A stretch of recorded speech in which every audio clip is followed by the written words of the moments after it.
మనం రాబేద్న డివిజన్ యూసుఫ్ కూడా కార్మిక నగర్ ఉన్నాము. కార్మిక నగర్ లో ఈ పెద్దమ్మ ఒక పొదుపు సంఘం నాయకురాలు, ఆమె పొదుపు సంఘం లీడరు. మాట్లాడదాం. అంటే ఇప్పుడు జూబ్లీహిల్స్ కాన్ఫరెన్స్ లో ఉప ఎన్నికలు ఉన్నాయి కాబట్టి అసలు ఏమనుకుంటున్నారు మహిళలు, ఏమనుకుంటున్నారు ఇక్కడ ఈ ప్రజాపాలన మీద, ప్రస్తుత ప్రభుత్వం మీద ఎట్లా ఉంది, గత ప్రభుత్వం మీద ఎట్లా ఉంది, వాళ్ళ పథకాలు వీళ్ళ పథకాలు, అసలు వీళ్ళు ఏమనుకుంటారు, ఓటర్లు స్థానిక ఓటర్లు వీళ్ళు ఏమనుకుంటున్నారు మాట్లాడి తెలుసుకునే ప్రయత్నిద్దాం. అమ్మ ఎట్లా ఉంది మీ జూబ్లీహిల్స్ ఉప ఎన్నికలు వచ్చినాయి? ఇప్పుడు ఎమ్మెల్యే బీఆర్ఎస్ పార్టీ ఎమ్మెల్యే చచ్చిపోయిండు, మళ్ళీ ఆలుపట్టిలో ఉన్నాడు, కాంగ్రెస్ ఆలుపట్టిలో ఉన్నాడు. ఇప్పుడు ఇక్కడ నవీన్ యాదవ్ ఉన్నాడు, అక్కడ మాగంటి సునీత ఉన్నది గోపినాథ్లో వైపు. ఎవరు గెలిస్తే మంచిగా ఉంటది? ఎట్లా అనిపిస్తుంది మీకు? ఎవరున్నప్పుడు మంచిగా ఉంటుంది? మేము ఒకటి మాగంటి సునీత గెలుస్తున్నారు. గోపీనాథ్ ఈ రోజుకి మాకు ఇల్లు ఇచ్చిండు, అంటే సెంటర్ నుంచి బీజేపీ తరఫు నుంచి డబ్బు వచ్చింది, ఆయన కట్టించిండు, మాకు ఇండ్లు వచ్చినాయి, కాదంటలేదు. మేము ఇండ్లు వచ్చినాయి, కట్టించిండు. అదే కాదు తులం బంగారం అని ఎవరు ఇవ్వమన్నారు నాయన? మేము చెప్పినాం. మేము అడగలేదు, అడగకుండా ఇస్తారని చెప్పిండు కదా. నన్ను గెలిపించండి, నేను ఇల్లు ఇస్తాను, నేను తులం బంగారం పెడతా అన్నాడు. మరి పిల్లలకు చదువుకున్న పిల్లలకి స్కూటీలు ఇస్తా అన్నాడు. ఒక్కరికి కూడా మా ముందర నేను మా డివిజన్ లో ఏ డివిజన్ కూడా నా రైమత నగర్ ఏరియాలో నేను పొద్దున్నైతే చుట్టుపక్కల అందరూ గుర్తుపడతాను. పొదుపు సంఘం లీడర్ ని, 3 గ్రూపులు. నేను ఆల్రెడీ ఏరియా సోషల్ వర్క్ నాది మహిళా మండలి 96 రిజిస్ట్రేషన్. నేను ఫ్యామిలీ కౌన్సిలింగ్ ఏదైనా ఉంటే పోలీస్ స్టేషన్ లో నేను మైత్రి నెంబర్ ని, డిపార్ట్మెంట్ కూడా మాకు సహకరిస్తుంది. కానీ ఇంత ఘోరంగా మేము ఎప్పుడు చేయలేదు. ఒక్కరు కూడా మీరు గమనించినంత వరకు ఒక్కరు తులం బంగారం కాదు, స్కూటీ రాలేదా? స్కూటీ కాదు, 2000 కూడా గతి లేదు. ఇంకా 4000 కాడికి పోయినావు. మాకు వేసే కేసీఆర్ ఫస్ట్ మాకు పింఛన్ చేసిండు. లేదమ్మా, అటువైపు అంటే ఆయన చేసిండు కాబట్టి మంచిగా మాట్లాడుతున్నా. నేను బీజేపీ. అంటే మీరు బీజేపీ కూడా అటువైపు మాట్లాడుతున్నారు. అటువైపు అంటే ఒక న్యాయం, ఆయన మాకు పింఛన్ చేసిండమ్మా. ఇవాళ మేము మాలాంటి పెద్దవాళ్ళం బతుకున్నామంటే పింఛన్ తోటి. రెండోది ఆయన ఏం చేసిండు, పింఛని 2500 వచ్చిన వాళ్ళకి 4000 చేస్తా అన్నాడు. చేసిండా? చేయలేదు. ఎవరికి ఒక్కళ్ళకన్నా ఇగో ఈమెదైతే ఇప్పుడు 4 సంవత్సరాల కింద పెట్టినాం. ఇంత మట్టికి అసలు కనీసం ఒక ఫోను 6 సంవత్సరాలు ఇంత మట్టికి ఇంకేది కూడా గతి లేదు. ఫ్రీ బస్సు పెట్టిరు, ఎక్కడైనా పోవాలన్నారు. ఆ ఫ్రీ బస్సు ఎవరు పెట్టమన్నారు? ఎందుకు పెట్టావు నువ్వు ఆ ఫ్రీ బస్సు? అవి రేపు మానెత్తనే వేస్తావు. ఇప్పుడు ఆ ఫ్రీ బస్సు పెట్టి మానవాళ్ళు కొడుతున్నవే. ఇప్పుడు 50 రూపాయలు 60 రూపాయలు ఎందుకు మిగిలిన? ఇప్పుడు ఈ నుంచి నేను రైమత్ నగర్ పోతున్నా, ఇక్కడ నుంచి అమీర్పేటకే పోతున్నా అనుకున్నాను. 20 రూపాయలు ఛార్జ్, 20 రూపాయలు చేసింది, 10 రూపాయలు తగ్గించి 10 రూపాయలు పెట్టుంటే 20 రూపాయలు 10 రూపాయలు పెట్టు, 10 రూపాయలు 5 రూపాయలు తక్కువ చేయనుంటివి. ఏమిటికి సుఖం నువ్వు పెట్టు. వచ్చిన వాళ్ళు 50-60 ఏళ్ళ పార్టీ అది. వాళ్ళకు ఎందుకు ఇట్లా మొత్తం బదనాలు చేస్తున్నారు? పరిపాలించడం వస్తుంది. ఏం పరిపాలించిండు? ఒకటి జనార్దన్ రెడ్డి అని ఉన్నప్పుడు మేమందరం ఆయన గౌరవిస్తాం. ఆయన చచ్చిపోయి ఏ లోకాన్ని కాదంట కదా నవీన్ యాదవ్ అన్నాడు మొన్న. పీజారి ఇక్కడ ఏమన్నా లోకల్ నాన్ లోకల్ అన్నాడు కదా. నాన్ లోకల్ అంటే ఖైరతాబాద్ కాన్స్టిట్యూన్సీ కదా. ఖైరతాబాద్ కాన్స్టిట్యూన్సీ కాదా? అవునా కాదా? కాన్స్టిట్యూన్సీ కానీ జూబ్లీహిల్స్ అసెంబ్లీ అవునా కాదా? ఇవాళ ఒకటి నవీన్ యాదవ్ అని మేము తప్పుపట్టాం. నవీన్ యాదవ్ తిరిగిండు, జనార్దన్ రెడ్డి ఏమంటే ఉన్నారు వాళ్ళ నాన్నగారు, అప్పటి నుంచి ఉన్నారు, మేము కాదను. కానీ ఇప్పుడు బాబు ఇయ్యాలి వచ్చిండు నవీన్ యాదవ్. ఇప్పుడు పార్టీ సీట్ ఇచ్చింది, వచ్చిండు. రేపు అబ్బాయి పని చేస్తుండొచ్చు, చేస్తాడా లేదని మేము అనలేము. ఎందుకంటే ఇంకా గెలవలేదు కదా. గెలిచినప్పుడు పోయితే పనులు చేపించుకుంటాం. బస్తీలో ఉన్నాం కాబట్టి బరాబర్గా నాయన మాకు ఈ పని చేయంటాం, చేస్తాం. చేస్తే ఆయన పుణ్యం, చేయకపోతే ఆయన పుణ్యం. కానీ మేము కాంగ్రెస్ ఎందుకు అంటున్నామంటే మాకు ఈ రోజు ఒక్క పని చేయలేదు. 2 సంవత్సరాలు అవుతుంది. 2 సంవత్సరాలు పోయింది. గ్యాస్ ఫ్రీ అన్నాడు. 500 గ్యాస్ కాదు, 900 రూపాయలు. 980 రూపాయలు 980 రూపాయలు అంటే 1000 రూపాయలు అన్నట్టే కదా. 20 రూపాయలు ఛాయ్ ఖర్చులు కాడికి ఇవ్వాలి కదా. 1000 రూపాయలు గ్యాస్ తీసుకుంటున్నాం. ఒకటి 2500 వస్తుందా? ఫ్రీ కరెంట్ కూడా లేదు. వచ్చింది కూడా 100కి 10 మందికి కూడా ఫ్రీ కరెంట్ రాలే. మహాలక్ష్మి పథకం మహిళలకు 2500 ఇస్తాం. లేదు నాయన, మహాలక్ష్మి పథకం మీరు లేదంటున్నారు. అసలు లేదన్నప్పుడు లేదు. ఉన్నదంటే మేము ఇగో ఈమెకు వచ్చింది అనుకో, లేకపోతే అవసరం వచ్చింది అనుకో, 7 నలుగురులు అనుకుంటాను కదా. మేము పొద్దున్నైతే కలిగి తిరుగుతుంటాం. ఎవరైనా నాకు వచ్చిందమ్మా ఇగో ఈయన ఇచ్చిందంటే మేము కూడా సంతోషపడతాం, వారే పలానోడు ఇచ్చిందట. ఇప్పుడు ఒకటి, నేను ఏ పార్టీలో ఉన్నా నాకు ఇల్లు వచ్చింది, ఇవాళ వచ్చిందని నేను ఎందుకు సంతోషపడ్డా? ఇచ్చిరు ఇచ్చింది కాబట్టి సంతోషపడ్డా. ఇవ్వకపోతే ఇప్పుడు అయ్యో ఎదురు ఏడుతుందా? ప్రయత్నం చేస్తారా పింఛన్లు రానులకు కానీ? అడుగుతున్నాం, ఏమి చేస్తున్నాడు? ఏది ఇట్లా మాట లేదు అయ్యా. ఇప్పుడు ఒక్కటి చిన్న మాట, గ్రూపులు అన్నారు, గ్రూపుల వాళ్ళకి కూడా నువ్వు ఈ రోజు ఒక్క చీర కూడా గతి లీడర్కే రాలేదా? మాకే గతి లేవు ఎవరికి. ఆయన చుట్టూ ఉన్నోళ్ళకి ఆయన ఇవ్వలేదు. ఆయన కేసీఆర్ పాతవి పంచిండో కొత్తవి పంచిండో 100 రూపాయల చీర అయినా సరే ఇచ్చిండు, అందరికి ఇచ్చిండు. పండగ దసరా పండగ 4 రోజులు ఉండగానే ఇచ్చిండ్రు. మరి ఈయన గ్రూపుల వాళ్ళకి అన్నాడు, గ్రూపుల వాళ్ళకి కూడా గతిలేవే. ఒక్క చీర తెల్లకూడదు. ఎవరికి ఇచ్చుకున్నాడు? ఆయన చుట్టూ ఉన్నోళ్ళకి, ఆయనకి, ఆయన పార్టీ కార్యకర్తలకు ఇచ్చుకుంటే మాకేం తెలుసు? ఇచ్చుకున్నాడేమో లోపల లోపల, మాకేమో తెలుస్తుందా? ఎటు తెలుస్తుంది? అదే అన్యాయం. మేమందరం ఓట్లేసి ఆయన గెలిపించింది ఎందుకు?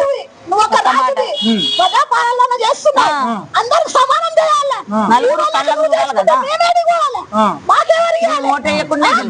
ప్రజాపాలన మాకు లేదు ఆయన. దయచేసి ఇప్పటికైతే మేమందరం కూడా తిట్టుకుంటాం. పొద్దున్నే ఆడవాళ్ళు ఎవరన్నాడు ఇప్పటికిప్పుడు మళ్ళా అంటే ఈ ఒక్క జూబ్లీహిల్స్ కాకుండా మళ్ళీ మొత్తం రాష్ట్రం మొత్తం అసెంబ్లీ ఎన్నికలు వచ్చినాయి అనుకోండి, ఎవరు గెలిచారు? రాడు రాడు ఏం ఆలోచించుకుని చెప్తున్నారు. రాడు, కాంగ్రెస్ రానివ్వరు కూడా. జనాలకు పిచ్చెత్తింది.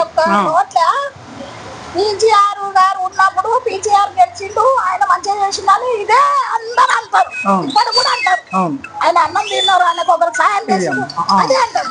కానీ సార్ పోయినాక ఇప్పుడు విష్ణువర్ధన్ చేసిండు, ఆయన కూడా కొన్ని చేసిండు, కొన్ని ఆపిండు. అప్పుడే పీజీఆర్ పన్నపల్లి చంద్రం ఉన్నప్పుడే రోడ్లు అయినాయి, డ్రైనేజ్ అయింది, పైపులు వచ్చినాయి. ఇప్పుడు ఏది లేదా, ఒక నీళ్లు ఊరికే పోతాయి, కూరగాయల కొనడానికి పోను. ఇది ఇది ఎవరు చేస్తలేరా? ఈ రోడ్ల నీళ్ళు ఎప్పుడు పోతాయి. మరి ఇది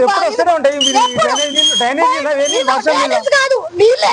మరి పోయేటోడు వచ్చేటోడు ఒకటి తిట్టుడు కాదు, మంచిగా బట్టలు ఫంక్షన్ పోతుంటారు, గలీజ్ నీళ్ళు మీదనే పడుతుంటాయి. మరి వాళ్ళు అడుగుతుంటారు, ఏందమ్మా మీ లీడర్ ఉన్నారు, ఏం చేయరా, ఇవి పని చేయరా, ఇది కాదా మీతోటి, ఎందుకు మరి మీరు ఎందుకు తిరుగుతారు, ఇట్లా అడుగుతారు. ఏం చెప్తాం? ఒకరికి సమాధానం చెప్తామా? ప్రజలు పోతుంటారు, వస్తుంటారు, పడుతుంటారు, ఎవరికైనా బాధ అనిపిస్తుంది. ఇప్పుడు ఫంక్షన్ పోతాం, మంచిగా తయారయ్యి పోతారు, ఆ నీళ్ళు పడాలి ఎట్లా అనిపిస్తుంది? ఈ నీళ్ళు బంద్ చేయి మన సార్ చేస్తాడు మంచిగా, గానీ వాళ్ళ చుట్టుపక్కల ఉన్నారు చూడు, వాళ్ళు తినా నా కొడుకులు తిని కూర్చుంటారు, చేస్తలేరు. ఆయన చేస్తున్నాడేమో. అయ్యో పింఛన్ 2000 పింఛన్ అంటున్నా కదా. ఇప్పుడు 2 నుంచి పింఛన్ రాలే. అయ్యో అంటే 4000 బాకీ నీకు పింఛను, నీకు వచ్చే పాత పింఛన్ 4000 బాకీ రాలే. పింఛన్ పోయి చూస్తున్నాం, వస్తలేవు. ఏంది దాని అంటే ఇక మరి వేయలేదమ్మా, కొంతమందికి వేసారు, కొంతమందికి వేయలే. ఒక 120 మందికి ఆఫ్ చేసిండు, 80 మందికి వేసిండు. మరి అవి ఎవరు తిన్నట్టు? ఎవరు తిన్నట్టు? అవి చుట్టుపక్కల అంటే జనాలకి ఇవన్నీ పథకాలు చేయనికే కావచ్చు, ఇవన్నీ చేయనికే డబ్బు కుడతలేదు. అప్పు చేద్దామంటే కూడా అప్పు దొరకలేదా? ఎందుకు ఉంటది అయ్యా అప్పు? నువ్వు మంచోడు అయితే దాన్ని పెట్టాడు కూడా అయ్యా పిలిచిస్తాడు. ఆకలి అవుతుందన్నమాట, అన్నం పెట్టరా. ఎవరు ఉన్న ఆయన చుట్టూ ఉన్నోళ్ళు మంచిగా లేరు, ఆయన చక్కగా లేడు. ఎవరు ఇంకెవరు? సీఎం చక్కటోడైతే సీఎం చేతి కింద ఉన్నోళ్ళు మంచోళ్ళు కాదా? మాకెట తెలవాలి. సీఎం గారు చేస్తున్నారు, కానీ సీఎం చుట్టుపక్కల చిన్న చిన్న ఉన్నారు చూడు, వాళ్ళే మింగుతున్నారు అంతా. వాళ్ళు సీఎం గారు తెలుసుకోవాలి, అది ఎంక్వైరీ చేయాలి, ఎవరికేం రాలేదని నిలబడి ఇప్పియాలి మాకు. అప్పుడు రేవంత్ రెడ్డి సార్ గారికి మేము చేయకూడతాం. ఇప్పుడు నీ ఇల్లు కాపలా కాసుకోవాలి, నీ ఇంటి మట్టికి నువ్వు 10 మందిని చదువుకోవాలంటే నువ్వు కష్టపడుతున్నావు కదా. మరి అట్లాంటప్పుడు ఆ 10 మందికి సమాధానం నువ్వు చెప్పుకోవాలి. అరే పలానోళ్ళకి ఇయ్యాలి, సమానంగా చూసుకోవాలి. 2 కళ్ళు మనయే. అరే వీళ్ళందరూ మన పిల్లలు, మన నోటేసి గెలిపించినారు, మరి వీళ్ళకి చేయాలని ఎందుకు నువ్వు ఒక నెల పింఛన్ ఆపుకుంటావు? ఈ నెలది వచ్చే నెల వచ్చే నెలది పై నెల తినిపి రాలే. 14 కాదు, నెలాఖరికి కూడా గతి ఉండదు. నేనేం చెప్తున్నా, ఈ నెలది వచ్చే నెలకే వేస్తాడు.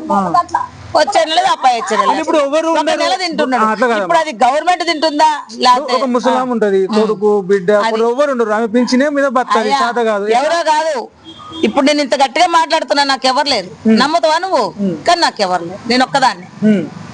తెలుసా? పింఛన్ మీదేనా నీకు? పింఛన్ మీద నేను మరి కష్టం చేసుకుంటే బతుకుతా. ఆ. ఎట్లా కాళ్ళ నొప్పులు, ఇంకా ఫ్యామిలీ బస్సు దవాఖాన ఉంది, తీసుకో. ఎన్నిసార్లు ఇస్తారు బస్సు దవాఖానకు పోతే? బస్సు దవాఖాలు ఏడన్నా ఉన్నాయా? వాడి మొక్కానికి రమ్మను. వాళ్ళు పెట్టింది అప్పుడున్న గవర్నమెంట్ పెట్టింది. ఇప్పుడు వాళ్ళకి జీతాలు ఇప్పుడు 8 నెలలు అంట, జీతాలు ఇయ్యక 6 నెలలు అంట. ఒక్కళ్ళు మాకు జీతాలే రావట్లేదని మొత్తుకుంటారు. ఏంది మరి వాళ్ళకి జీతాలు ఇస్తే వాళ్ళకి కూడా ఇంట్లో పట్ట ఉంటుంది కదా, పిల్లలు ఉంటారు, మగడు ఉంటాడు. ఆడవాళ్ళు డ్యూటీలు చేస్తే మగవాడు అడుగుతాడు. ఇంటింటికి నెల నీళ్ళు వస్తున్నాయా? నీళ్ళైతే ఎడుతున్నాయి. ఆ నీళ్ళు ఎప్పుడో ఏళపాళ లేకుండా ఏదో వస్తున్నాయి. ఆ మంచి నీళ్ళు అయితే వస్తాయి, నీళ్ళు వస్తున్నాయి కాదనం. ఏదో ఒక టైంకి నీళ్ళు వస్తున్నాయి. మొత్తం మీద రేపు ఇంకా 11 తారీఖు ఎలక్షన్లు అవుతాయి, 14 తారీఖు నాడు రిజల్ట్ వస్తుంది. వచ్చే నెల ఎవరు గెలుస్తారని మీకు అనిపిస్తుంది? కనీసం అంచనా అందాదా? జీము ఇగో మనుషుల్ని ఎవరిని చెప్పలేం. ఆ విషయంలో నేను చెప్పను, ఎందుకంటే పిల్లలు మంచోడు. ఒకటి ఇప్పుడు నేనే ఉన్నమ్మా, నేను చెడ్డదాన్ని అయితే నా పిల్లలు మంచోళ్ళు. ఇప్పుడు పార్టీ మంచిది కాకపోవచ్చు, ఈ పిల్లోడి ముఖం చూసి కూడా వేయచ్చు. అవునా? పిల్లల ముఖం చూసి వేస్తారు, వేయొచ్చు, గెలవచ్చు. ఎందుకంటే ఫస్ట్ టైం పిల్లల ముఖం చూడొచ్చు, లేదంటే ఎందుకంటే వాళ్ళది సానుభూతి ఉంటుంది. ఇప్పుడు ఎందుకంటే మాకు తెలిసిన వాళ్ళు పొద్దున్న లేసిన వాళ్ళు. ఇప్పుడు గోపీనాథ్ చనిపోయింది కాబట్టి పిల్లల మీద ఒక అయ్యో భార్య ఉంది కదా అనేది ఒక సానుభూతి ఉంటది. ఇటు చూస్తే ఈ పిల్లలు ఉండరు కాబట్టి ఇటు అటు ఎటు అనేది మనం చెప్పలేము. ఈ విషయంలో చివరి వరకు నిర్ణయం తీసుకోలేము ఈ ఒక్క విషయంలో. కానీ ఈయన చేసింది అసలు సీఎం చేసే పనులు మంచిగా లేవు. ఇప్పుడు మాట ఇచ్చినమ్మా, ఒకటిగా ఒకటన్నా చెయ్యాలి కదా. అవునా? ఇప్పుడు బండ్లు ఇవ్వలేకపోయినావు, తులం బంగారం ఇవ్వలేకపోయినావు, బస్సులు క్యాన్సిల్ చేయి, 105 రూపాయలు మిగులుతాయి కదా. ఇప్పుడు 7 నుంచి 1 కిలోమీటర్ కింద అని ఉంటది, తగ్గించి పెట్టి ఆ డబ్బులు నువ్వు ఎవరికైనా చెయ్యి, ఏదో ఒకటి. ఏమిటికి నువ్వు ఫ్రీ పెట్టినావు? ఒత్తోళ్ళు కూడా పని లేకపోతే సిద్దిపేట నుంచి వచ్చి ఇక్కడికి బట్టల షాపులకు వస్తారు. నా జన్మలో చూడలే నేను. ఒకరోజు బస్ ఎక్కితే నేను బస్ ఎక్కలేను, నేను బోను కూడా. అంటే బస్ ఎక్కలేనని నేను బస్ పెట్టిండు ఫ్రీగా నేను అన్న, ఆ మాట కూడా అన్నా. సిద్దిపేట బస్ ఎక్కితే ఇగో చార్మినార్ లో మంచిగా ఉన్నాయంట, తక్కువకి వస్తున్నాయంట బట్టలు, ఆడికి పోదాం. సిద్దిపేట నుంచి బట్టలకి ఇడికి వస్తున్నారు ఫ్రీ కాబట్టే కదా. సిద్దిపేటలో బట్టల షాపులు లేవా? ఎందుకు ఆ ఫ్రీ పెట్టడం ఎందుకు? అయ్యో ఫ్రీ బస్ అని అనిపించిన తెలుసు. నేను ఫ్రీ బస్సు అని పోతే నా 4,000 5,000 ఖర్చు పెట్టుకుని వచ్చి అవి ఇవి చూసి కొనాలనిపించింది, కొన్నా. ఉన్న పైసలు అది చూసి ఇది చూసి అప్పటిపై ఇప్పటిపై ఒట్టిగా కొనుక్కొని వచ్చింది. దండగా అయిందా లేదా? 50 రూపాయలు మిగిలిన 4,000 పోయినాయి అంతే. 5,000 ఏం లాభం? నాకు అనిపించింది ఇదేంది ఫ్రీ అని. నేను లేకపోతే బాగానే ఉంది నాకు బొక్క. 5,000 వేస్ట్ బొక్క పెట్టుకుని వచ్చినాను, వేస్ట్ బట్టపేకలు కొనుక్కొచ్చి. అంతేనా? ఆ షాప్ తిరిగినా ఈ షాప్ తిరిగినా అన్ని తిరిగి ఇక కొనుక్కోవాలి కదా ఒట్టిగా. అవి కూడా కట్టుకోలేదు, మా పిల్లలకి ఇచ్చేసిన. ఈ బట్టపల్లి నేను కట్టుకొని తల్లాను. బతుకమ్మ చీర వచ్చినట్టుంది, ఇందిరమ్మ చీర. దాని మీద నాకు చీరలు రావు, గవర్నమెంట్ ఎంప్లాయీ. నాకు చీరలు రావు, రైకలు రావు, రేషన్ కార్డు లేదు, ఏం లేదు, ఏది లేదు. నాకు దేవుడు ఇచ్చింది మా ఆయన గవర్నమెంట్ ఎలక్ట్రిసిటీ బోర్డులకు డ్యూటీ, నాకే వస్తుంది పింఛన్. ఇంకా అదే దేవునికి మొక్కుతున్నా. అని ఏంటంటే లేనోళ్ళను చూసుకోవాలి, ఉన్నోనికి ఉన్నోడు పెడితే లేనని పరిస్థితి ఏంది. ఆడవాళ్ళు బస్సు ఫ్రీ అని ఇష్టం వచ్చినట్టు, పని ఉన్నా తిరుగుతున్నా, పని లేకపోయినా తిరుగుతున్నా. అది నాకు కోపం. ఖరాబ్ చేస్తుంది. అదేదో నువ్వు కాదని అంటలే, నువ్వు చారన్నా ఆటన్నా తగ్గించి బస్సోడు వానికి కండక్టర్ కు కావాలి, పెట్రోల్ కావాలి. మనం కూడా ఆలోచించాలి, పెట్రోల్ కావాలి, డ్రైవర్ కు జీతం కావాలి, ఆమెకు జీతం గవర్నమెంట్ కూడా ఎందుకు లాస్ అవుతుంది? అది కూడా లాస్ కావద్దు. వాళ్ళు కూడా ఏదైనా కానీ ఒక ఇది నమ్మకం ఉండవు. మనం ఎంత ఉంటే ఎంత సంసారం చేసుకుంటామో ఇది కూడా అంతే. మన ఇంట్లో ఒక ఇంట్లో సంసారం ఎట్లా చూసి చేసుకుంటామో ఇది కూడా అంతే.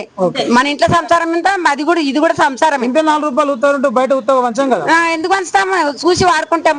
అది కూడా అంతే, సంసారం ఎట్లనో అది కూడా అంతే వాడుకోవాలి. ఉన్నదాన్ని బాధపడద్దు, లేదని ఏడవద్దు. సంసారం ఎట్లనో సర్కారు కూడా అట్లా అంతే, ఉన్నదాన్ని ఇది చేయొద్దు, లేదని బాధపడద్దు.